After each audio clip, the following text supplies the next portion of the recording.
So I will vow as president, we're going to make the drinking water in Flint crystal safe as can be, and whatever that takes. And if that takes federal money going in and just tearing out all of those pipes and rebuilding them from ground zero, then that's what we're going to do. And if the state of Michigan doesn't have the will to do that, then we'll do it as the federal government. Do you feel that as president that there should be a federal inquiry into what happened? Yes, yes. And the thing is, like, Flint is a national symbol, but there are other Flints. Flint is not an isolated case in the sense that there are other decaying water systems that are now funneling contaminated water to children in other communities.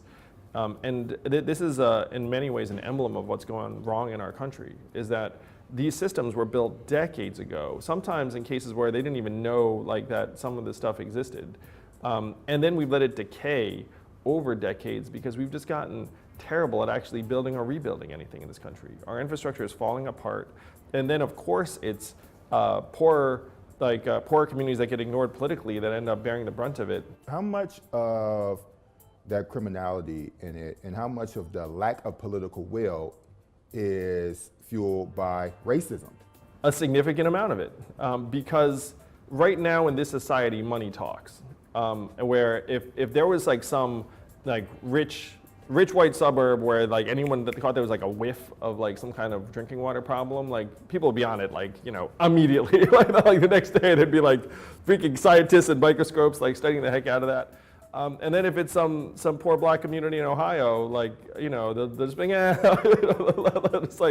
it's just turn a blind eye. And that's that's an emblem of what's gone wrong in our country, is that we size people up based upon their economic value as opposed to their human value.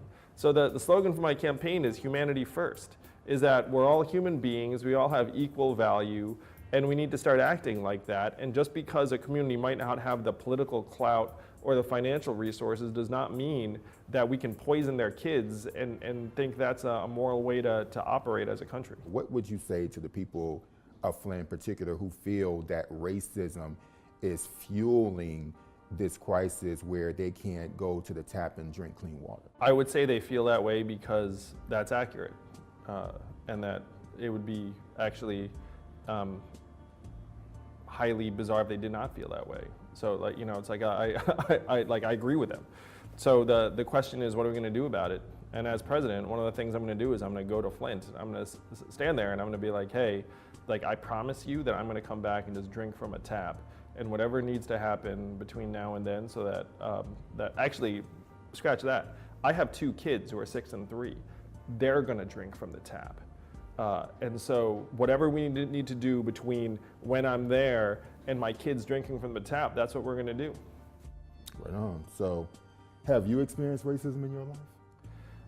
I was the lone skinny Asian kid in an all-white neighborhood. So I experienced a lot of that sort of juvenile, taunting. I was called, gook and chink and things like that all the time as a kid. I understand what it's like to be in that situation. I would not pretend to understand what it's like to grow up African American, because they're very different sorts of experiences. But I know what it's like to have had my set of experiences, and I understand that when someone meets me, the first thing they register is that I'm Asian or Asian American, and then some things go through their heads, and I understand what that process is. One of the things I think is going wrong in this country is that we've sort of oversimplified racism into particular things. To me, a lot of racism has to be about some kind of power dynamic. It's if you see me and acknowledge my race in your head, of course you do. That's just human nature. That's not racism. Racism is when somehow there's some kind of negative impact on my life because there's a power dynamic that I'm on the other end of. And so, we have to try and address this institutional or systemic racism where we can find it, while also looking at each other and saying hey, the fact that you notice that I'm of a certain background, I mean that's not a problem. There's a lot of challenges that Obama had when he was running for president. Was America ready for a black president? It clearly was. And just want to ask you, what about America being ready for its first Asian American president? Have you thought about that?